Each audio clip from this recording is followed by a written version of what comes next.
শুরু করিতেছি মহান আল্লাহর নামে, যিনি পরম করুণাময় এবং অত্যন্ত দয়ালু। কিছুক্ষণ ধরে প্রথম আলোর হেডিংয়ে দেখলাম ওরা একদম লিড নিউজ করে রাখছে যে ব্যারিস্টার সুমনের সমালোচনা হচ্ছে কি কারণে, যে ঈদে যে প্রধানমন্ত্রীর উপহার এর মধ্যে 550 শাড়ি এবং লুঙ্গি মিলে ছিল, এর মধ্যে 2টা লুঙ্গি ব্যারিস্টার সুমনের 2 বন্ধুর বউকে দেয়া হয়েছে এবং এই বন্ধুর বউরা বন্ধুরা এই শাড়ি ফেরত দিয়ে 2জন গরিবকে দিয়ে দিছে। কারণ বন্ধুর বউরা দাবি করতেছে যে তারা গরিব না, তারা এই জন্য এই শাড়ি নেয়নি, তারা দিয়ে দিছে। এবং যেহেতু ওই 2 বন্ধু, আমার 2 বন্ধু যেহেতু ফেসবুকে এইটা দিয়েছেন, এই জন্য এইটাকে তারা লিড করে প্রথম আলো দিয়েছেন। তো এই বিষয়ে আমার কাছে মনে হয়েছে যে অন্যান্য কেউ বললে হয়তো এইসব বিষয় নিয়ে, আজে বাজে বিষয় নিয়ে আমি কথা বলতাম না। আমি জানি আমি কি করতেছি। যেহেতু প্রথম আলোর মতো একটা পত্রিকা লিখতেছে, তখন আমার মনে হয়েছে যে 2-একটা কথা আমার মনে বলা উচিত।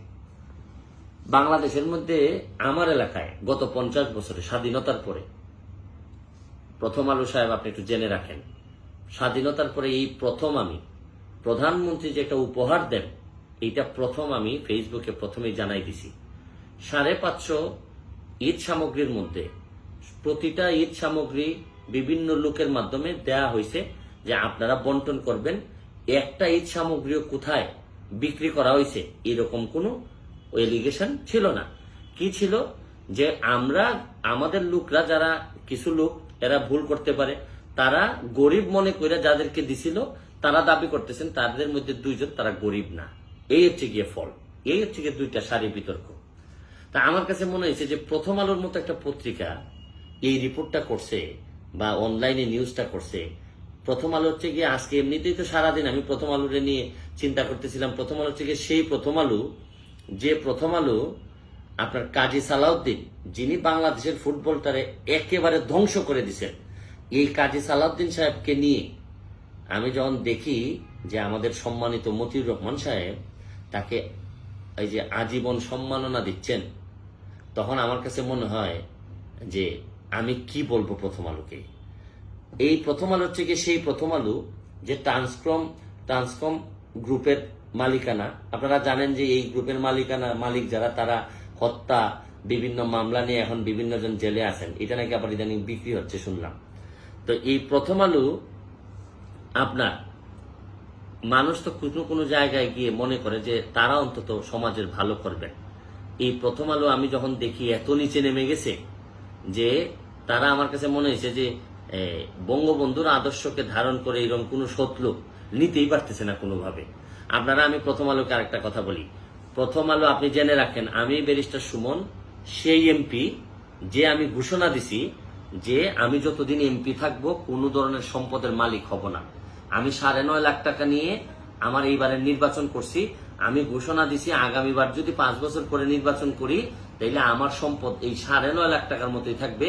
ইভেন ব্যারিস্টার হিসেবেও আমি যা ইনকাম করব সব আমার এলাকায় আমি দিয়ে দিব। আমি চ্যালেঞ্জ করে বলতে পারি, আপনারা কি প্রথম আলোর কোন লোককে এই ধরনের চ্যালেঞ্জ নিতে পারবেন যে পত্রিকা ব্যবসা করে কোনো সম্পদ করবেন না, ফ্ল্যাট করবেন না, প্লট করবেন না? কারণ আপনারা তো সব সময় মানবতার, ন্যায় পরায়ণতার সবক দিয়ে থাকেন। বলেন না একজন লোক বের করতে আপনার প্রথম আলো থেকে। শুনেন, আমার এলাকার ইতিহাস বদলানোর জন্য যা যা করা লাগে সব করতেছি। গ্রিন কার্ড জমা দিছি।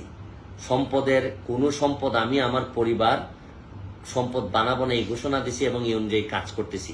প্রতিটা টাকা জায়গায় জায়গায় যতটুকু পারি করতেছি। কখনো 7 লাখ মানুষের দায়িত্ব নিয়ে দেখছেন যে দায়িত্ব দেওয়া হয় 1000 কম্বল পাওয়া যায়, 1200 কম্বল পাওয়া যায়, আর 7 লাখ মানুষ চেয়ে থাকে যে আমরা কখন দিব।